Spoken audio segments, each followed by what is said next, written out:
maybe we can get started. Hello, everyone. My name is Wenhu Chen. So I'm currently an assistant professor at University of Waterloo. So I'm also a faculty member at Vecteur Institute and CIFAR AI chair. So today I'm going to talk about deep learning for NLP, right? So this is a very broad topic. I'm teaching this whole course at the university, right? But now I only have like an hour to talk about it. So I do a lot of compression, and I'm trying to only highlight some of the key milestones in the history of NLP. And some of the materials will be too fundamental, so just bear with me. Yeah, try to accommodate everyone's need, you know. And so the content we're going to cover today, it's not moving, right? Okay. Yeah, so the content we're going to cover consists of like the 5 parts. So the first one is recurrent neural net. So basically I'll talk about like what is RNN, what is LSTM, right? And then I will talk about what is the attention mechanism, right?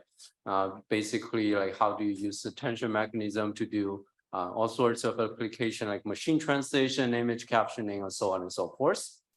And then we're going to talk about transformers, right, which is totally built upon the attention mechanism. And then once we have the transformers, right, we have like different types of self-supervised learning, pre-training, or so on and so forth, like T5, right, BERT, or whatsoever. I'll cover some of this. And then finally, I will talk about like right now, I guess the most popular topic, right, large language model, right, and I'll try to talk about like, in-context learning, you know, prompting and scaling law, this kind of stuff. Yeah, so if you have any question, you can raise your hand and let me see if I can make some clarification on my end. Okay, so just a very quick comment. If you have questions, please use the mic so that your voice can be recorded. Thanks. Yeah, so like let's review some of the basics, right? So neural net, I guess all of you already know like how neural nets are working, right? So neural nets consist of like a lot of neurons, right? And also synapses, right? Basically the weights connecting different neurons. These are the learnable parameters. We're going to optimize these parameters to make this neural net to accomplish any task that we desire, right? So in computer vision, there is a convolutional neural net, right, which basically takes images as the input and then try to run some small convolutional kernels to extract localized features from the image and then do some downstream tasks, right, like detections, image classifications, and so on and so forth, right? And so in NLP, right, so it's normally we talk about a lot of tasks like machine translation, summarization, image captioning, so on and so forth, right? A lot of this NLP tasks can be unified into one format, which is basically a sequence of items as the input, and then a sequence of items as the output, right? So the items could be a lot of things, right? These items in the sequence could be like words, letters, image features, and so on and so forth. That's why like a predominant view of NLP is basically called sequence-to-sequence modeling, right? So I'm not sure if you can see the video. Yeah, it's running well. And so sequence-to-sequence model basically takes a sequence like item by item as the input and try to output, you know, a lot of items like also token by token, right? And then the sequence-to-sequence model. So one of the most popular architecture is called encoder and decoder model, right? So it basically, the encoder will compile the information it receives into a vector, right?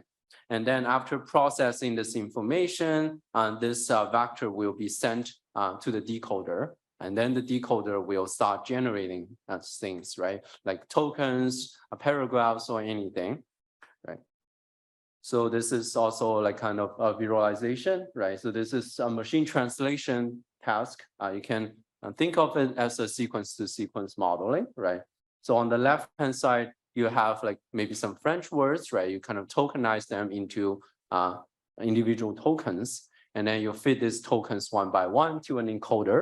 And then the encoder try to comprehend the meaning and then compress all the information right into a vector. And then this vector will be passed to the decoder model to start generating maybe like the translation of the French sentence, right? Something like that.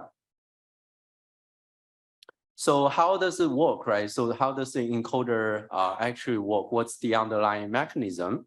The very basic one is called a recurrent neural net. Recurrent neural net, which is basically a recurrent computation machine, right? So you can think of it as, you know, like several components here. You have the input, which is X, where you have also a state. This is the most important part. So the state will receive input of X and then try to update its belief about what it has perceived so far, right? And then it tries to generate some output as O, right? And so this recurrence can be unfolded from left to right into, you know, this kind of mechanism, right? So it's basically some sort of multi-layer perceptron, but it's kind of unrolled in to include the time dimension as well. And a lot of these weights are shared across different time steps, right? So this is a recursion formula, which is pretty simple, right?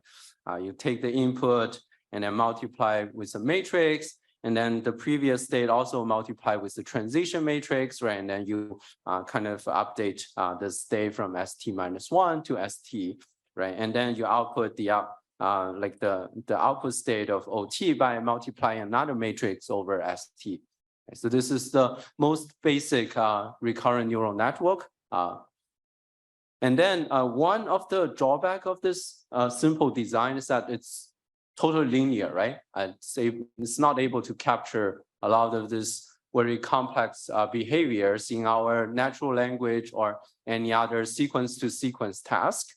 That's why people propose like different more advanced recurrent neural nets. Like one example is this long short-term memory network, right? And there are also some other variants like a GRU or something like that.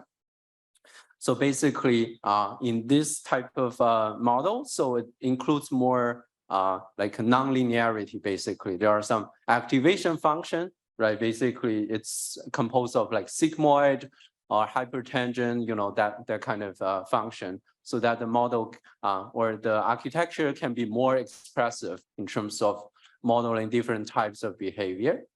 And the key findings of this architecture is that it has three different mechanisms. One is the forget gate, the other is the input gate, and finally they have like an output gate, which is basically the FT, forget gate, I is the input gate, and O, right? So you can see there's a lot of stuff going on in this one transition function, right? So let's break this down into several different parts, right? And for example, if we want to comprehend this sentence, right?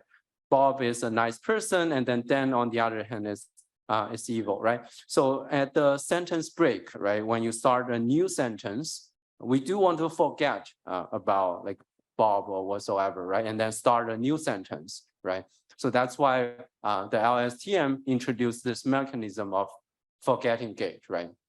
So at some step, right? So the model tries to predict like a number between 0 and 1, which means that how much memory should I keep from the last stage?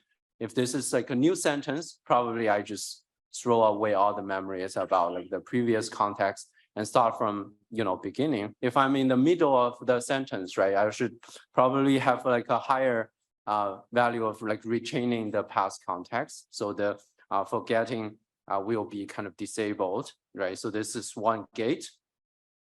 The other gate is the input gate, right? So the input gate controls how much information flows from the input of X, right? So for example, in the same sentence, right? If you talk about Bob here and Bob there, right? So there are some new contexts describing Bob, right? You want to have this new information being kind of merged or fused into the original like context vector. And this is called like in the input gate, right?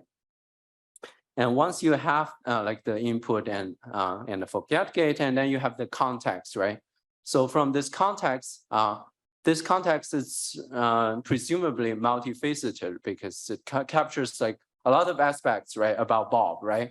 But like right here, if we want to generate the next word, right? So it's reflecting a certain aspect of Bob, right? So that's why we need some to choose or select some aspect of out of the hidden states that we have. And that's why we have the output gate. So the output gate will be like more like a selective module, trying to only select the most relevant information out of the context, right?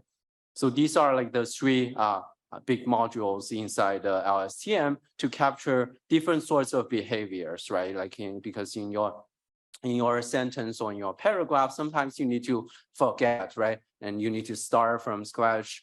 And sometimes you need to digest the information. And sometimes you need to select which information to output, right? So this is the underlying mechanism of LSTM, right? So, so for LSTM, it can be also used for machine translation, right? So the basic idea is that for a lot of these words, right, we can use word embedding, and each word can be represented as a vector, right? So these vectors will be basically the X from here, right? And you have this X, and then you run through the LSTM mechanism that I talked about, right? Try to process this X one by one and try to get the context vector of this LSTM, right? And then you have this context vector, and then you have another LSTM, which is the decoder. It tries to condition on the context and trying to output the words token by token. It's basically, there are a lot of optimizable parameters in both of this LSTM, so you can optimize it to generate the things that you want, right? Try to kind of twist it to do the things that you want, basically. So here, like this is an example of a neural machine translation using LSTM, right? So you fit this word by word, right? And then you use the last hidden state of the LSTM, and then you fit it into the decoder. And then the decoder will also go through this LSTM and try to generate token by token. And now, and then we're gonna move on to the attention mechanism, right? So one of the problem of the previous approach is that we only, there are two problems. One is that we're basically processing the input like token by token, right? For example, if there are two tokens at I's position and J's position, you literally need to run the model like J minus I steps, right? To let these two tokens interact with each other, right? So this is very common in natural language. We have a lot of co-reference, right? Discourse structure, we keep referring to things that we talked about, right? But sometimes these words can be separated, far apart, right? And so these kind of like token by token architecture cannot capture this kind of long dependency very well. And secondly, as you can see in the last video, right? So the model basically compress all the information from the encoder side into one vector. Sometimes this vector, this vector is a fixed size vector, right? For example, if you have like a whole paragraph, right? It's impossible to compress all of them into just one vector. Yeah, so how can we make this model more flexible, right? Is there an easy fix? So in this part, I'll mainly talk about how we address the second issue, right? How to make the context vector more flexible. Right, so which is easy, right? Basically, previously we only pass one vector from the encoder to the decoder, right? So maybe we can just fit all the vectors from the encoder to the decoder, right? This is a very easy fix, right? So it goes through the encoder RNN, you get first hidden state, and then the second, and then the third. You just compile them together and then fit all of them to the decoder, right? And then the decoder will be able to, be able to figure out what to grab from the encoder side instead of like the encoder to decide what should I compress, right? So that's what we call as attention mechanism, like from the decoder side. So the attention decoder doesn't actually stop before producing this output. It basically looks at the set of encoder hidden states. So each encoder hidden state is mostly associated with certain words because it's produced like token by token, right? And so the decoder will give each of the hidden state a score, basically, like how relevant this state is with respect to the one things that I want to output, right? And then we're gonna multiply each hidden state by its softmax score, and thus amplifying the hidden state that are relevant to my output, and then throwing away the hidden states that are irrelevant to what I want to pursue, right? So in order to better understand this, you can see this video, right? So basically you have, let's say here, you have some encoder hidden state like H1, H2, H3. You know, for example, this is a very simple visualization. Let's say we only have 3 words, right? And then we want to decode the hidden state for the time step 4, right? And then now we kind of attend to all of this encoder hidden state, and then we get their score, right? So basically how relevant they are. But this is not normalized, right? We can use some softmax, normalization to get a distribution of all of this. And then you're gonna multiply the softmax score with all this hidden state, and then aggregate them into one vector, right? So this vector will represent what I need from the output, from the encoder output, right? So this is pretty dynamic and it's doing very well in a lot of cases. So the attention flow, like more formally, can be expressed as this. So the RNN processes output, processes input, producing an output and then a new hidden state vector H4. So because now it's at the 4th step, right?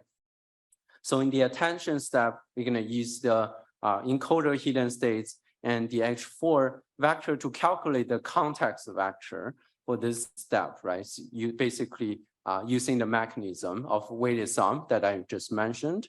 And then we concatenate H4 and C4 into one vector. And this vector will be fed into another feed-forward neural network. And this neural network will decide which word to output, right? We're gonna, so this is basically the 4th step computation, right? We can repeat this for any number of times, right? So here is another video of teaching you how to do this, right? So here we are at the 4th step, right? Because now because we already have like 3 like encoder hidden state, right? And we are generating the 4th one. So we will fit the start token here, and then we will have like the H4. It's like some initialized vector. And then I will use this to query all these hidden states, right? So there are 1, 2, 3, 4 of them, right? And then you calculate the softmax score, and then you do the weighted sum, right? And then you get this hidden state, which is C4. And then you concatenate C4 and H4 together, and then put that into a feed-forward neural network, and then it will generate a word, right? Hopefully this is I, right? And then this I will be like this embedding will fit into the step 5. And then you just go through like the whole thing again. And then it will attend to, you know, all this hidden state, encoder hidden states again, right? Now it's attending to a different thing, right? Because when you are translating, your position moves, right? You attend to different contexts, right? Depending on the position of your decoder.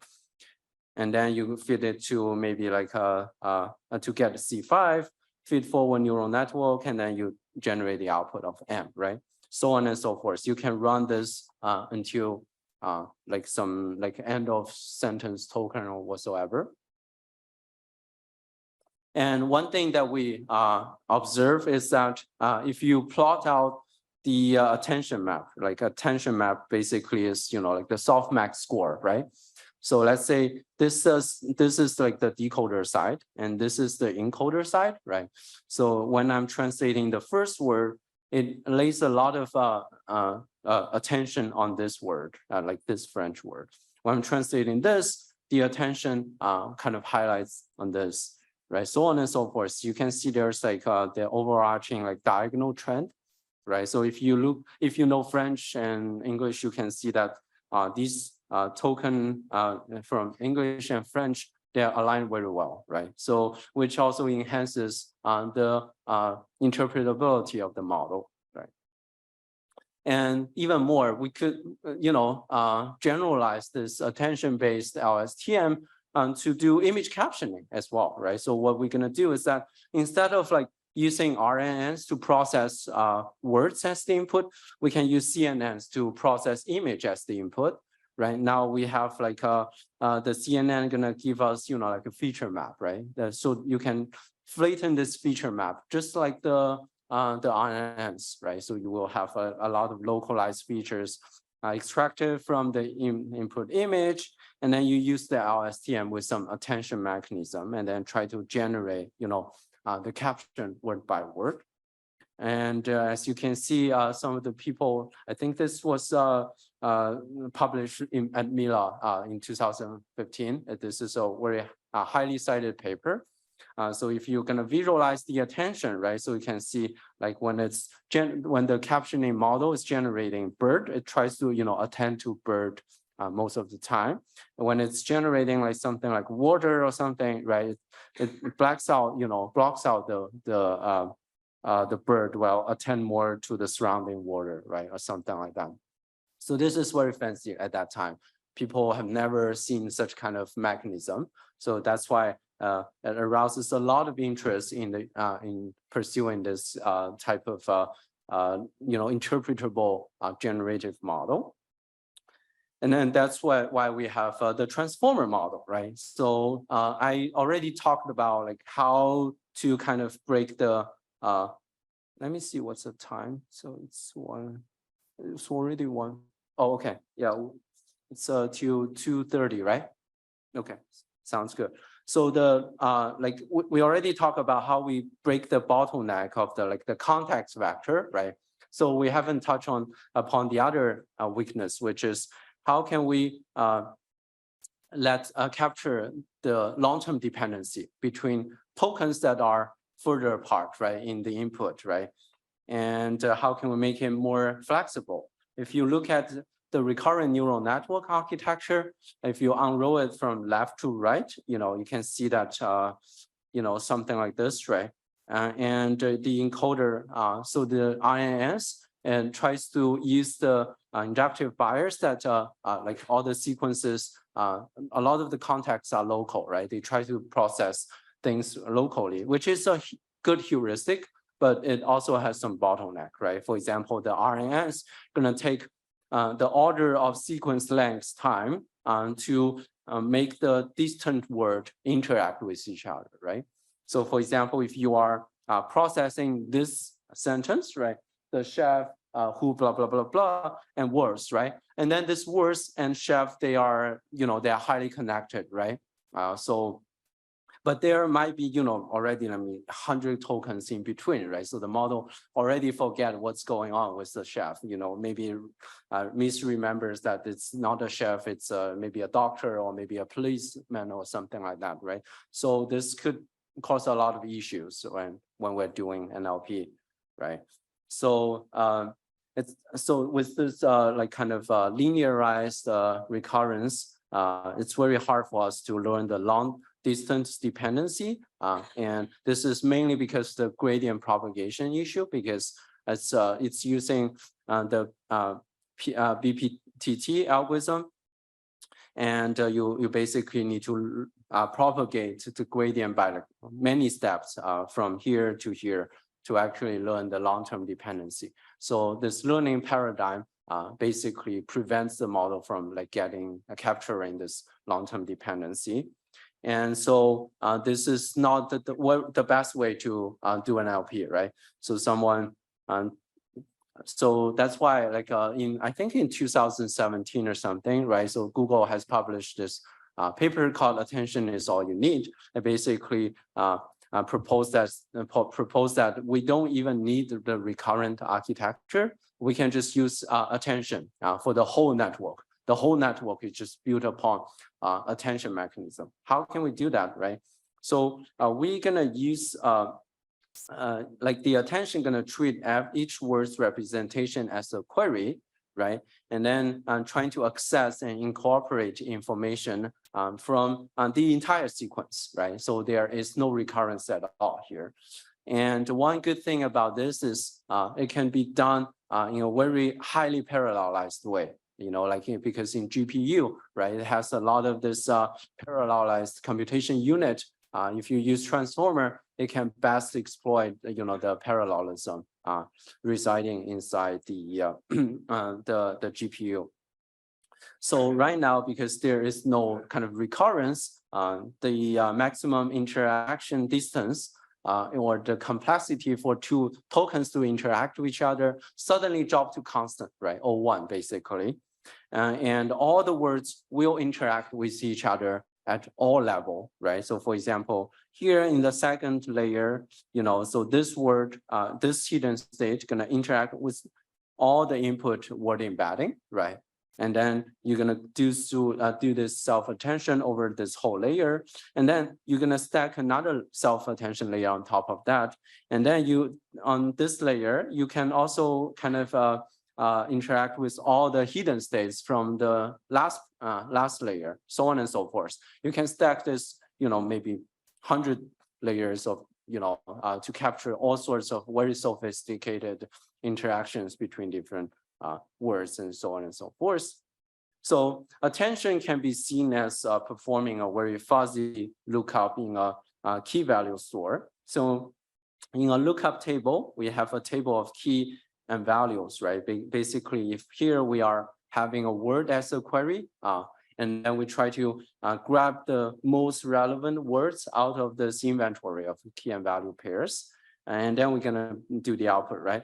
But if you're gonna design it this way, like some hard selection, this is not differentiable. So that's why they do like a more soft version of like lookup. Right, so this is also based on the attention mechanism that I already talked about. You just compute like the score with respect to each of the key value pair, and then do a softmax over all of them, and then do the weighted sum to calculate all of them. Right. But in this case, most of the time, the softmax try to polarize, the attention weights. And then if you look at the attention, it's mostly sparsified. And then the model is only kind of attending to, several individual key value pairs. So this is like the transformer encoder, which consists of 2 parts. One is the self-attention layer that I talked about, where like the model kind of attend to itself, and then it's all of this nearby tokens within the sequence. And then after that, we will have like another feed-forward neural network trying to add more expressivity, like power into it, like adding more nonlinearity or so on and so forth, right? So here, if we only have 2 words, right, we can help design like the self-attention layer, and then it will let these 2 tokens interact with each other to get the representation of Z1, Z2, and then you're gonna put that through like a feed-forward neural network to do to calculate the real output of this single block, right? And then you can do this like layer by layer, right? So for example, if you have n encoder layers, you're gonna repeat this process until you finally reach the last layer. So here is basically representing repeating what I've said, right? Basically, if you have 2 words, right, you're gonna project their word embedding into 3 key vectors, 3 different vectors. One is the query vector, one is the key vector, and one is the value vector, right? And then you're gonna use the query and key to calculate one score, right? So this is basically dot product. And then you can see you have like this 2 dot product, and then you normalize it into the softmax, right? And then you combine, combine them with the weighted sum, and then you will get Z1. So basically the think will finally, after the self-attention, will also generate like one vector. And similarly for machine, you will do the same thing, and then you will generate another vector. And like in a nutshell, this can be expressed in a matrix format like this. Like another very smart design in this in this transformer is that it not only has one attention, it has multiple attention, parallel attention, which we call as multi-head, right? Multi-head attention. It increases the model's capacity to attend differently, right? So basically, like in this word, it probably like in this aspect, it attend to this word, right? Maybe it's trying to express something, attend to some other words. So there are different like this could increase the model's capacity to leverage different attention from the input, right? And what it does is basically you have like this multi-attention, output, right? You just concatenate all of them together, and then you go through another projection layer to finally combine them all this multi-head into one output. And yeah, so there are some layer normalization after this, right? I'll just fast forward this part. And then you can stack a lot of this self-attention layers on top of each other. And on the decoder part, it's also self-attention. But there is another caveat. It's not only attending to itself, but it's also attending to the encoder output, right? So here you're gonna switch out how you calculate the key and value pairs. It's not coming from itself. It's basically coming from the ones that you already calculated by the encoder. And then we're going to talk about self-supervised learning, right? So transformer is basically the most important architecture right now. So a lot of the work has been done on top of transformers, all right? And so here we'll just assume that we have like a transformer model. One of the key task in natural language processing is called language model, right? Language modeling is basically trying to predict the next word given the past context, right? And and actually in order to learn this, you don't actually need any annotation or any supervised data, because it's basically just you grab some context from the web, right? And then you can have some past context and to predict the next token and so on and so forth. This is what we call as self-supervision, right? So it's not supervised by any human or anything, or more explicitly, right? So and it's trying to get the signal from the web, right? And try to infuse this into the neural parameters. And then once we train this model to perform this language modeling, we can save this pre-trained model as a checkpoint. And then once we do some like downstream tasks, we're going to initialize our weights from the saved checkpoint so that we could do the optimization more efficiently, right? So for the self-supervised learning, there were a lot of stuff going on at that time. I think I remember it's in like 2018, 2019, and 2020. There are different studies trying to investigate what is the best self-supervised objective, right? So like the OpenAI trust this next token prediction, they have been always doing this, even in GPT-3. So the basic idea is very simple.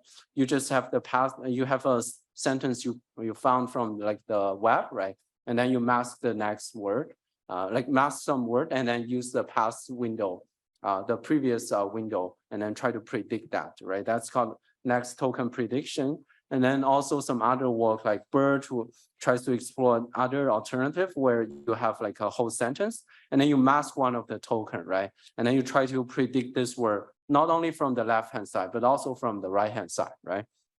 And there are also other objectives. For example, if you have a complete sentence, and then you have another, some other sentence, you're going to predict which one is the sentence that follows this sentence.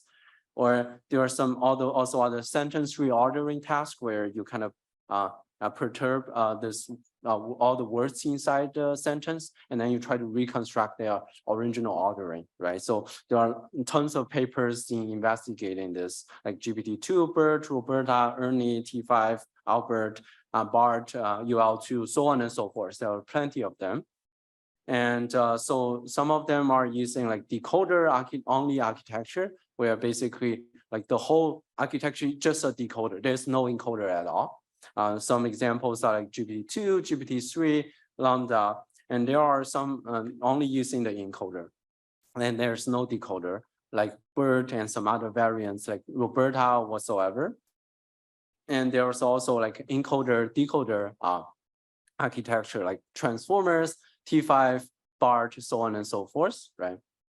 And so now, like with all this self-supervised learning, so the community shifted to another paradigm where, well, whatever we do, we first try to pre-train the model on some self-supervised task, and then we fine-tune on our end task, like machine translation, dialogue, anything, right? So this has bumped the score up by a lot, right? So if you look at like the fine-tuned transformer model, so like for example, like the GPT-2, right? It's able to achieve SOTA performance on a lot of the benchmarks. Here, these are like some, I think it's natural language inference task, and then also some reading comprehension task, right? So people have observed that with this pre-training, the end model performance can jump a lot in a lot of the cases. And then finally, we're going to talk about a large language model, right? So large language model has been very popular, so this is before GPT-3, right? As you can see, Elmo is also like a pre-training method, which was proposed in 2017, which only uses 94 million parameters. And then we have like GPT, BERT, right, Transformer, Elmo, GPT-2, so on and so forth. Most of them are only residing in the regime of like several hundreds of millions of parameters, except the NVIDIA one, which is the Megatron LM, which has 8 billion parameters. And then GPT-3 come out, right? You can see that all these models they compare so small. Like with respect to GPT-3. GPT-3 just increases from like hundreds of million to hundreds of billion. It's 1,000 times larger than all the other models. So it's crazy. Like one of the key observation from OpenAI is that it's called scaling law. Scaling law means that if you train pre-train this large language model, and then you observe its final converged test loss. Test loss is basically a perplexity. It's basically telling you how perplexed you are in terms of generating the next token on a validation corpus or something like that. So presumably the lower test loss means that the model is better. It correlates very well with the downstream task. And as you can see, so this is basically a linear line. It means that the OpenAI found that the more compute you throw in, the better model you can get. And then it also scales log linearly, right? If you use the empirical results and then you try to fit it, it's almost one line. It's almost a line, right? So with this, you can almost deterministically predict how well your model is by a specific compute. And it's also log linearly with respect to the token, the data set size that you are training it, like basically how many tokens you have in your data set, right? So here there are scales from like a few million to, I think this is like a billion, right? So right now the models that we are training are using like hundreds of billions of tokens. And then it's also linearly, log linearly scales with the parameter size of the model. And you can see that GPT-3 tries to investigate what would be the outcome if we train a lot of these models, right? From like small, medium, large, XL, so on and so forth, until 175 billion, which is GPT-3, right? So we can see that all these models, they fit this like their lowest point, right? In the converging test validation loss. It fits this line very well. This is a huge discovery. It basically gives us a guide of how well I can actually get with when I throw in this amount of compute or something like that, right? And then with these models, now like OpenAI found like a new way to use this model. Basically, you don't need to kind of fine tune it at all. You just prompt it, and then it will generate things that you want, right? So there are different prompting methodology. There's no prompt one, which means that there's no natural language instruction. You just give it some examples, right? Like there are 0 shot, 1 shot, few shots, right? And then there's ones with natural language instruction, basically telling the model what you are doing, and also giving you some sort of like a demonstration about how this task is being solved. And then the in-context learning, you know, basically when you are doing gradient descent over the model, it implicitly learns how to do the in-context learning. And so what this model, like, so here are some of the examples, right? So you basically having some sort of demonstration, then the model kind of imitate the behavior very well. And so the in-context learning is defined as, you know, following. So the model develops a pattern recognition abilities while training, which can be applied to inference time. So the capability is emergent as the model scales up, which means that when the model is small, the model can't do this in context learning very well. But if you scale it up to like 100 billion parameters, it suddenly learns how to do it and do it very well, right? Basically. And so, however, if you look into the unsupervised learning objective, there's no explicit guidance to teach the model how to do in context learning, how to imitate, you know, a few demonstration and then do the like same thing on the unseen input. But there are a lot of active ongoing research trying to investigate how this kind of behavior emerge. So these are some of the results provided by OpenAI. So during the training, it uses some very synthetic tasks like remove a random symbol from a word, right? And you, as you can see, by increasing the demonstration examples, the model tries to gets much better performance. And as you can see, the larger the model gets, the performance it will increase dramatically, you know, from like 20% to 60%, something like that. And one thing that we also observe is that when you have enough examples, you don't even need the natural language instruction. There's no prompt. You just give it some like examples. The model can already reach the same performance with the counterpart with natural language instruction.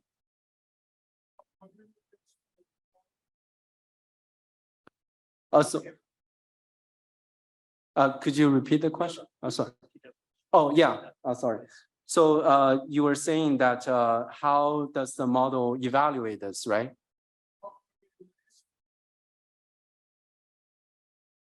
Measure. So they basically use a synthetic task. So basically requires the model to remove a random symbol from an input sequence, like A, B, C, D, right? Tries to remove any maybe C or D or anything, like, and then generate like the output. So this is a very easy task. Just trying to do some diagnostic about like whether model can learn this very simple skill.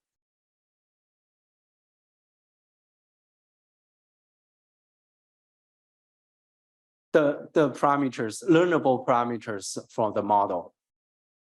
Yeah, so there are like 1.3 billion parameter, 13 billion parameter, and 175 billion parameters. As you can see, you know, as you scale up the model, the performance is gonna jump very significantly. And so that's like some synthetic tasks, right? Let's look at some more realistic task called trivia QA. So this comprises of a lot of questions from this trivia QA test. And it's asking about like some random knowledge in our daily life, right? So you can see that as the model scales up, you know, the performance can improve very significantly, you know, like from maybe like 10 to to 30 to 50 until like 70 or something. And what surprises us is that the model hasn't converged yet, right? It's kind of improving linearly right now. So which means that if you scale the model to like a trillion parameter or something, maybe you can already get like 100% accuracy. So this is very intriguing.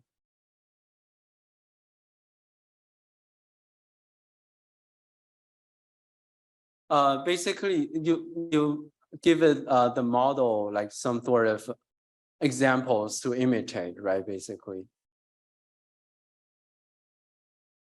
Yeah, that's why like the improvement is not very dramatic, right? Just a few percentage of if you look at that, right? So it's only like a few percentage, yeah.